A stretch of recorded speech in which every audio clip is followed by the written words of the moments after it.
Saya ingin bertanya pada pemretkompas.com. Tadi kita sudah mendengarkan sebuah perjalanan yang cukup pelik. Tapi bagaimana media menindaklanjuti laporan ini? Untuk kasus-kasus kekerasan seksual memang ruang yang harus dibuka adalah kesaksian yang membuat orang menjadi sadar bahwa ini bukan perkara kecil ya. Dan banyak korban memang sekarang sudah berani untuk terbuka ya, dan berani untuk menyampaikan apa yang sudah mereka terima. Saya melihat beberapa kesempatan juga di sekolah, di kampus, itu ada ruang-ruang yang membuat mereka yang menjadi korban itu sekarang berani dan bersama-sama untuk menyampaikan ini ke publik bahwa ini bukan persoalan kecil dan ini persoalannya sangat luas. Dan media memberi ruang itu sih sebenarnya. Ya. Kalau dari Multatuli? Ya, tapi saya ini otokritik terhadap media ya.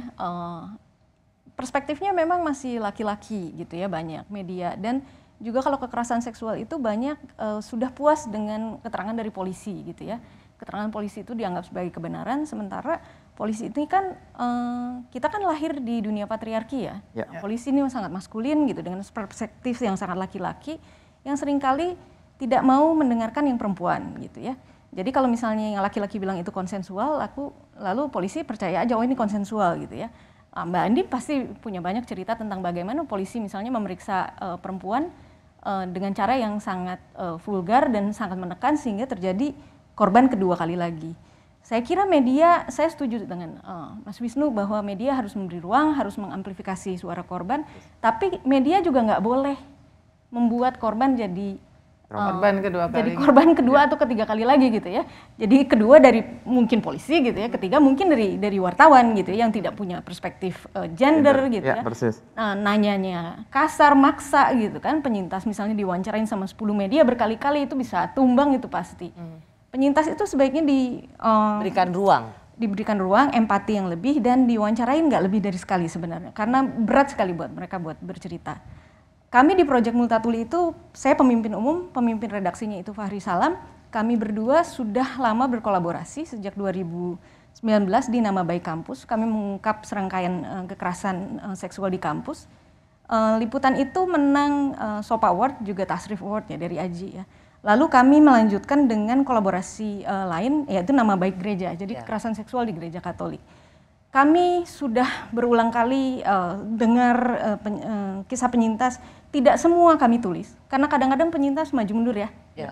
Udah mau dan cerita. Dan itu bukan karena delusional. Tapi karena memang ada tekanan psikis, tidak mudah untuk mengatakan itu. Oh, victim blamingnya kan luar biasa. Karena sering sekali kalau keterangan itu berubah, kemudian dibilang perempuan itu delusional. Padahal itu bagian dari tekanan fisik, tidak mudah mengatakan apa yang terjadi pada dirinya. Betul, satu itu, tetapi kadang-kadang bukan juga karena keterangannya berubah, tapi tadinya mau, terus tiba-tiba punya perhitungan yang lain gitu ya. Sangat ketakutan, terus misalnya ke-trigger postingan di medsos atau apa gitu ya. Jadi mundur, itu kami harus sangat respect gitu ya. Kami harus sangat respect. Nah, saya kira jalan kolaborasi gitu ya. Di sini ya saya terbuka aja ngajak gitu ya. Sama Mbak Uni, sama Mas Wisnu, sama media-media lain gitu ya. Jalan kolaborasi dan kita semua harus dengan sangat rendah hati belajar lagi gitu ya. Perspektif gender belajar sama Mbak Andi lah pasti ya. Perspektif gender, tadi kita udah dengar gimana Mas Eko ngedeketinnya sangat susah ya. Saya kira tidak semua wartawan punya kemampuan seperti itu, apalagi wartawan laki-laki gitu ya. Nah itu yang saya kira sangat perlu diungkap karena betul Mas Wisnu gitu ya. Zaman sekarang anak-anak muda, kita mah udah tua-tua ya, udah sebentar lagi bab kita udah selesai kan gitu, dikit lagi ya. Anak-anak muda ini menuntut keadilan gitu buat korban dan penyintas. Kita sebagai wartawan harus dengar mereka.